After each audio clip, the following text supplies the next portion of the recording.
আসসালামু আলাইকুম, স্বাগতম জানাচ্ছি নতুন সংবাদে। আমি মোহাম্মদ কিবরিয়া। এই মুহূর্তে জানিয়ে দিব আমাদের হাতে থাকা সর্বশেষ আপডেট। শুরুতেই থাকছে আজকের প্রধান সংবাদ শিরোনাম, পরে বিস্তারিত। ইরানে হামলার অর্থ আগুন নিয়ে খেলা, ট্রাম্পকে সতর্কবার্তা রাশিয়ার। কিউবার বিরুদ্ধে নিষেধাজ্ঞাকে আমল দেয় না রাশিয়া, পুতিন। ভারতের আন্তর্জাতিক নৌমহড়ায় অংশ নিয়েছে বাংলাদেশ। এতক্ষণ শুনছিলেন সংবাদ শিরোনাম। যারা এখনও পর্যন্ত আমাদের চ্যানেলটি সাবস্ক্রাইব করেননি, সব আপডেট সবার আগে পেতে সাবস্ক্রাইব করে ভিডিওটি লাইক দিয়ে আমাদের সাথেই থাকুন। এবার বিস্তারিত। মধ্যপ্রাচ্যের ভূরাজনৈতিক উত্তেজনা যখন এক চরম এবং বিপজ্জনক পর্যায়ে পৌঁছেছে, তখন এই সংকটে একটি নতুন এবং অত্যন্ত গুরুত্বপূর্ণ মাত্রা যোগ করেছে রাশিয়া। ক্রেমলিনের পক্ষ থেকে মার্কিন যুক্তরাষ্ট্রের সাবেক প্রেসিডেন্ট ডোনাল্ড ট্রাম্পকে উদ্দেশ্য করে এক কঠোর এবং দ্ব্যর্থহীন সতর্কবার্তা উচ্চারণ করা হয়েছে। রাশিয়ার পররাষ্ট্রমন্ত্রী সের্গেই ল্যাভরভ এক সংবাদ সম্মেলনে বলেন, ইরানের বিরুদ্ধে যে কোনো ধরনের সামরিক হামলা চালানোর চিন্তা করাটা হবে আগুন নিয়ে খেলার শামিল, যার পরিণতি হবে ভয়াবহ এবং অনিয়ন্ত্রিত। এই বক্তব্যটি বিশ্বজুড়ে, বিশেষ করে ওয়াশিংটনে সর্বোচ্চ পর্যায়ের গুরুত্বের সাথে দেখা হচ্ছে, কারণ এটি প্রমাণ করে যে ইরান সংকটে রাশিয়া আর শুধুমাত্র একজন নীরব দর্শক হয়ে থাকবে না। দেশের শীর্ষস্থানীয় নিউজ পোর্টাল যেমন প্রথম আলো এবং যুগান্তর তাদের আন্তর্জাতিক পাতায় এই খবরটি গুরুত্ব সহকারে প্রকাশ করেছে। রাশিয়ার এই কঠোর অবস্থানের পেছনে বেশ কয়েকটি গভীর কৌশলগত এবং ভূরাজনৈতিক কারণ রয়েছে বলে মনে করছেন বিশ্লেষকরা। প্রথমত, রাশিয়া সিরিয়া সংকটসহ বিভিন্ন আঞ্চলিক ইস্যুতে রাশিয়ার একটি অন্যতম প্রধান এবং নির্ভরযোগ্য কৌশলগত মিত্র। ইরানের ওপর কোনো বড় ধরনের হামলা হলে তা মধ্যপ্রাচ্যে রাশিয়ার প্রভাব এবং স্বার্থকে মারাত্মকভাবে ক্ষতিগ্রস্ত করবে। রাশিয়া কোনোভাবেই চায় না যে তাদের মিত্র একটি পশ্চিমা আগ্রাসনের শিকার হোক এবং এই অঞ্চলে ক্ষমতার ভারসাম্য সম্পূর্ণরূপে মার্কিন যুক্তরাষ্ট্রের অনুকূলে চলে যাক। দ্বিতীয়ত, রাশিয়া আন্তর্জাতিক আইন এবং জাতিসংঘের সনদের সার্বভৌমত্বের নীতির একজন শক্তিশালী প্রবক্তা, যদিও ইউক্রেন ইস্যুতে তাদের নিজেদের ভূমিকা বিতর্কিত। তারা মনে করে মার্কিন যুক্তরাষ্ট্রের একতরফাভাবে অন্য কোনো দেশের ওপর হামলা চালানোর কোনো অধিকার নেই। ল্যাভরভ বলেন, আন্তর্জাতিক সমস্যা সমাধানের জন্য জাতিসংঘ এবং নিরাপত্তা পরিষদ রয়েছে। কোনো একটি দেশ নিজেকে বিশ্বের পুলিশ মনে করতে পারে না। তৃতীয় এবং সবচেয়ে গুরুত্বপূর্ণ কারণটি হল, রাশিয়া আশঙ্কা করছে যে ইরানের সাথে একটি যুদ্ধ শুরু হলে তার আগুন শুধুমাত্র মধ্যপ্রাচ্যেই সীমাবদ্ধ থাকবে না। এর ফলে বিশ্বজুড়ে তেলের দাম আকাশচুম্বী হবে, যা রাশিয়ার অর্থনীতির জন্য সুবিধাজনক হলেও বৈশ্বিক অর্থনীতিতে যে একটি ভয়াবহ মন্দা দেখা দেবে, তা রাশিয়ার দীর্ঘমেয়াদী স্বার্থের জন্য ক্ষতিকর হবে। এছাড়াও এই সংঘাত ককেশাস এবং মধ্য এশিয়ার মতো রাশিয়ার সংবেদনশীল দক্ষিণ সীমান্তেও অস্থিতিশীলতা ছড়িয়ে দিতে পারে। এই সতর্কবার্তা দেওয়ার মাধ্যমে রাশিয়া মূলত ডোনাল্ড ট্রাম্পকে এবং মার্কিন যুক্তরাষ্ট্রের কট্টরপন্থী মহলকে একটি স্পষ্ট বার্তা দিতে চাইছে যে ইরান একা নয়। ইরানের বিরুদ্ধে কোনো সামরিক পদক্ষেপ নেওয়া হলে রাশিয়া হয়তো সরাসরি সামরিকভাবে জড়িয়ে পড়বে না, কিন্তু তারা ইরানকে সর্বাত্মক কূটনৈতিক, অর্থনৈতিক এবং এমনকি সামরিক প্রযুক্তিগত সহায়তা প্রদান করতে পারে। তারা জাতিসংঘের নিরাপত্তা পরিষদে মার্কিন যুক্তরাষ্ট্রের যে কোনো পদক্ষেপের বিরুদ্ধে তাদের ভেটো ক্ষমতা প্রয়োগ করতে পারে। রাশিয়ার এই অবস্থান ইরানকে একটি বড় ধরনের কূটনৈতিক এবং মনস্তাত্ত্বিক শক্তি যোগাবে। এখন দেখার বিষয়, মার্কিন যুক্তরাষ্ট্রের আসন্ন নির্বাচনের পর ওয়াশিংটনের নতুন নেতৃত্ব কি রাশিয়ার এই রেড লাইন বা চরম সীমাকে সম্মান জানাবে, নাকি তারা একটি বড় ধরনের ভূরাজনৈতিক সংঘাতের ঝুঁকি নেবে। এই ধরনের একটি জটিল পরিস্থিতিতে রাশিয়ার মতো একটি দেশের ভূমিকা কতটা গুরুত্বপূর্ণ বলে আপনি মনে করেন? আপনাদের মূল্যবান মতামত আমাদের কমেন্ট সেকশনে জানাতে পারেন। মার্কিন যুক্তরাষ্ট্র এবং রাশিয়ার মধ্যেকার চলমান স্নায়ুযুদ্ধ বা কোল্ড ওয়ার 2.0 এর মধ্যেই রাশিয়ার প্রেসিডেন্ট ভ্লাদিমির পুতিন মার্কিন বিদেশ নীতিকে চ্যালেঞ্জ করে এক নতুন এবং অত্যন্ত সাহসী পদক্ষেপ নিয়েছেন। তিনি সম্প্রতি ঘোষণা করেছেন যে তার দেশ কিউবার বিরুদ্ধে মার্কিন যুক্তরাষ্ট্রের আরোপিত কয়েক দশক পুরনো অর্থনৈতিক, বাণিজ্যিক এবং আর্থিক নিষেধাজ্ঞাকে কোনোভাবেই আমল দেয় না বা তোয়াক্কা করে না, এবং রাশিয়া কিউবার সাথে তার অর্থনৈতিক ও কৌশলগত সম্পর্ককে আরও গভীর করতে প্রতিশ্রুতিবদ্ধ। এই বক্তব্যটি এমন এক সময়ে এলো যখন মার্কিন যুক্তরাষ্ট্র, রাশিয়া এবং চীন উভয়ের সাথেই একটি তীব্র ভূরাজনৈতিক প্রতিযোগিতায় লিপ্ত এবং তারা তাদের প্রভাব বলয়কে সংহত করার চেষ্টা করছে। পুতিনের এই ঘোষণাটি মূলত মার্কিন যুক্তরাষ্ট্রের দোরগোড়ায়, অর্থাৎ পশ্চিম গোলার্ধে রাশিয়ার প্রভাব বিস্তারের একটি সুস্পষ্ট এবং দ্ব্যর্থহীন ইঙ্গিত।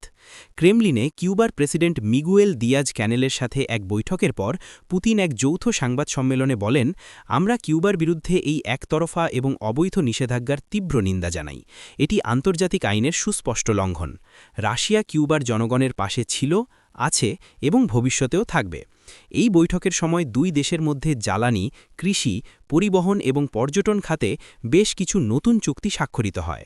রাশিয়া কিউবাকে নিয়মিত এবং সাশ্রয়ী মূল্যে তেল ও গম সরবরাহ করার প্রতিশ্রুতি দিয়েছে, যা মার্কিন নিষেধাজ্ঞার কারণে বিপর্যস্ত কিউবার অর্থনীতির জন্য একটি বড় ধরনের লাইফলাইন বা জীবন রক্ষাকারী পদক্ষেপ হিসেবেই দেখা হচ্ছে।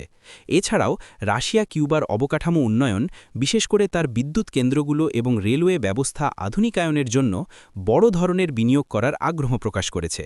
বিশ্লেষকরা বলছেন, পুতিনের এই পদক্ষেপের পেছনে কয়েকটি গুরুত্বপূর্ণ কৌশলগত উদ্দেশ্য রয়েছে। প্রথমত, এটি ইউক্রেন যুদ্ধের প্রতিক্রিয়ায় মার্কিন যুক্তরাষ্ট্র এবং পশ্চিমা দেশগুলোর কর্তৃক রাশিয়ার উপর আরোপিত নিষেধাজ্ঞার একটি সরাসরি পাল্টা জবাব। পুতিন দেখাতে চাইছেন যে যদি মার্কিন যুক্তরাষ্ট্র রাশিয়ার প্রতিবেশী দেশগুলোতে তাদের প্রভাব বিস্তার করতে পারে, তাহলে রাশিয়াও মার্কিন যুক্তরাষ্ট্রের প্রতিবেশী দেশগুলোতে তার প্রভাব বিস্তার করার সক্ষমতা রাখে। এটি মূলত একটি টিট ফর ট্যাট বা ইটের বদলে পাটকেল ধরনের ভূ-রাজনৈতিক চাল। দ্বিতীয়ত, স্নায়ুযুদ্ধের সময় থেকেই কিউবা ছিল সোভিয়েত ইউনিয়নের একটি অন্যতম প্রধান এবং বিশ্বস্ত মিত্র। সোভিয়েত ইউনিয়নের পতনের পর এই সম্পর্ক কিছুটা দুর্বল হয়ে পড়লেও পুতিনের অধীনে রাশিয়া আবারও তাদের পুরনো মিত্রদের সাথে সম্পর্ক পুনঃস্থাপন এবং শক্তিশালী করার উপর জোর দিচ্ছে।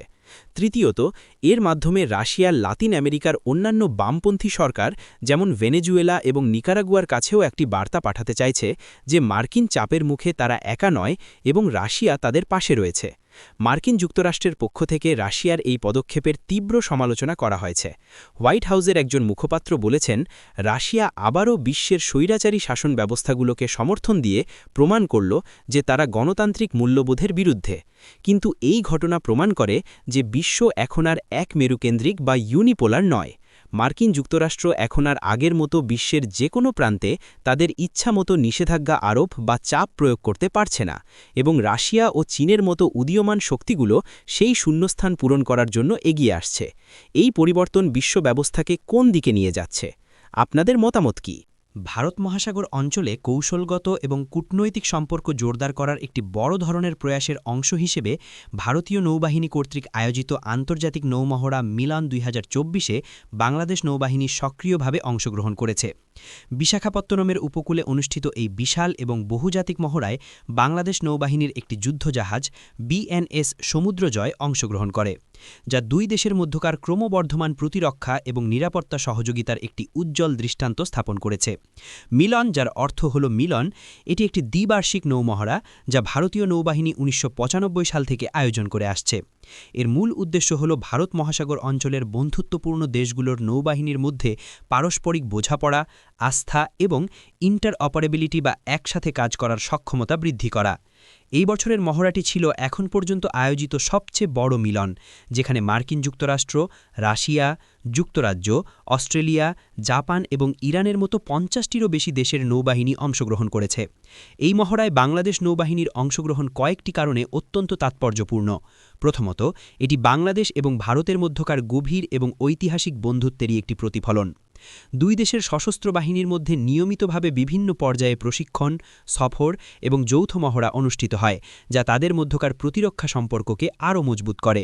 দ্বিতীয়ত, এই মহড়ার মাধ্যমে বাংলাদেশ নৌবাহিনীর সদস্যরা বিশ্বের বিভিন্ন উন্নত এবং শক্তিশালী নৌবাহিনীর সাথে কাজ করার এবং তাদের কাছ থেকে নতুন নতুন কৌশল ও প্রযুক্তি শেখার একটি অমূল্য সুযোগ পেয়েছে। এটি বাংলাদেশ নৌবাহিনীর পেশাদারিত্ব এবং সক্ষমতা বৃদ্ধিতে সহায়ক হবে। তৃতীয়ত, এই ধরনের একটি মর্যাদাপূর্ণ আন্তর্জাতিক মহড়ায় অংশগ্রহণ করার মাধ্যমে বাংলাদেশ বিশ্বমঞ্চে তার নিজের অবস্থানকে আরও সুসংহত করেছে এবং প্রমাণ করেছে যে তারা এখন আর শুধুমাত্র তাদের নিজস্ব সমুদ্রসীমা রক্ষার মধ্যেই সীমাবদ্ধ নেই, বরং তারা আঞ্চলিক এবং আন্তর্জাতিক সামুদ্রিক নিরাপত্তা রক্ষায়ও একটি গঠনমূলক ভূমিকা পালন করতে সক্ষম এবং আগ্রহী। এই মহড়ায় বিভিন্ন ধরনের নৌ ক্রিয়াকলাপ যেমন anti submarine warfare, surface warfare, air defence exercise এবং ম্যারিটাইম ইন্টারডিকশন অপারেশনস অনুশীলন করা হয়েছে। এছাড়াও অংশগ্রহণকারী দেশগুলোর নৌবাহিনীর প্রধানদের নিয়ে একটি আন্তর্জাতিক ম্যারিটাইম সেমিনারও অনুষ্ঠিত হয়েছে, যেখানে তারা ভারত মহাসাগর অঞ্চলের সাধারণ নিরাপত্তা চ্যালেঞ্জ যেমন জলদস্যুতা, সন্ত্রাসবাদ, চোরাচালান এবং প্রাকৃতিক দুর্যোগ মোকাবেলার জন্য একটি সম্মিলিত কৌশল প্রণয়নের বিষয়ে আলোচনা করেছেন। বিশ্লেষকরা বলছেন, মিলনের মতো মহড়াগুলো শুধুমাত্র একটি সামরিক অনুশীলনী নয়, এটি একটি বড় ধরনের কূটনৈতিক উদ্যোগও বটে। এর মাধ্যমে ভারত মূলত এই অঞ্চলে চীনের ক্রমবর্ধমান প্রভাবকে মোকাবেলা করার জন্য একটি সমমনা বা লাইক মাইন্ডেড দেশগুলোর একটি অলিখিত জোট গড়ে তোলার চেষ্টা করছে। বাংলাদেশের এই মহড়ায় অংশগ্রহণ প্রমাণ করে যে তারা তাদের বিদেশ নীতিতে একটি ভারসাম্য বজায় রেখে চলছে, যেখানে তারা চীন এবং ভারত উভয় দেশের সাথেই একটি বন্ধুত্বপূর্ণ এবং সহযোগিতামূলক সম্পর্ক বজায় রাখতে আগ্রহী। দেশের প্রতিরক্ষা সক্ষমতা বাড়াতে এবং আন্তর্জাতিক সম্পর্ক জোরদার করতে এই ধরনের যৌথ মহড়ার ভূমিকা কতটা গুরুত্বপূর্ণ বলে আপনারা মনে করেন? দর্শক, এই ছিল আমাদের আজকের বিস্তারিত আয়োজন। প্রতিটি খবরই আন্তর্জাতিক অঙ্গনের চলমান পরিস্থিতিতে অত্যন্ত গুরুত্বপূর্ণ এবং আমরা চেষ্টা করেছি প্রতিটি বিষয়ের গভীরে গিয়ে একটি নিরপেক্ষ এবং বস্তুনিষ্ঠ চিত্র আপনাদের সামনে তুলে ধরতে। আপনাদের মূল্যবান সময় দিয়ে আমাদের সঙ্গে থাকার জন্য অসংখ্য ধন্যবাদ। যদি আমাদের এই পরিবেশনা আপনাদের ভালো লেগে থাকে এবং তথ্যবহুল মনে হয়, তাহলে অবশ্যই ভিডিওটিতে একটি লাইক দেবেন। আপনাদের প্রতিটি লাইক আমাদের আরও ভালো কাজ করতে অনুপ্রাণিত করে। আর আপনি যদি আমাদের চ্যানেলে নতুন হয়ে থাকেন এবং এই ধরনের নিরপেক্ষ ও গভীর বিশ্লেষণমূলক খবর নিয়মিত পেতে চান, তাহলে এখনই চ্যানেলটি সাবস্ক্রাইব করে পাশের বেল আইকনটি অন করে রাখুন। এতে করে আমাদের নতুন কোনো ভিডিও আপলোড হওয়া মাত্রই আপনি সবার আগে নোটিফিকেশন পেয়ে যাবেন। ভালো থাকবেন, সুস্থ থাকবেন। দেখা হবে পরবর্তী কোনো গুরুত্বপূর্ণ আপডেট নিয়ে।